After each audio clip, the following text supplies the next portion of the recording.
9. In the early years of the United States, immigration was largely unregulated by the federal government. Individual states often set their own rules. The first federal law regarding naturalization was the Nationality Act of 1790, which limited citizenship to free white persons. In 1875, the Page Act became the first restrictive federal immigration law, followed by the Chinese Exclusion Act of 1882. The Immigration Act of 1891 established the Office of the Superintendent of Immigration within the Treasury Department. This centralized immigration control at the federal level. In 1892, Ellis Island opened as the nation's premier federal immigration station. In 1924, the U.S. Border Patrol was created to monitor the boundaries between official ports of entry. In 1933, the Bureau of Immigration and the Bureau of Naturalization merged to form the Immigration and Naturalization Service, or INS. Originally part of the Department of Labor, the INS was moved to the Department of Justice in 1940 due to national security concerns during World War II.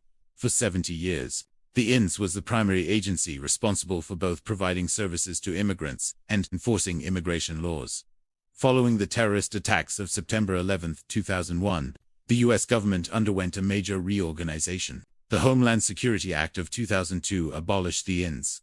On March 1, 2003, its functions were split into 3 new agencies under the Department of Homeland Security: USCIS for Services, CBP for Border Security, and ICE Immigration and Customs Enforcement.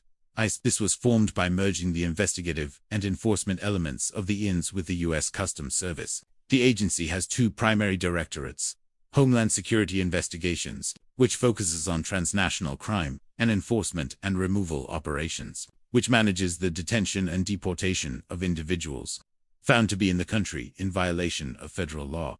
Since its inception, ICE's budget and personnel have grown. In 2003, the budget was approximately $3.3 billion. By 2024, it exceeded $8 billion.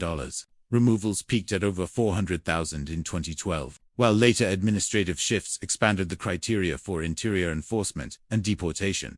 Today, ICE remains the primary agency for interior immigration enforcement in the United States, operating over 400 offices nationwide and managing a network of detention facilities across the country. The clock is always ticking, but the past never truly stays behind us.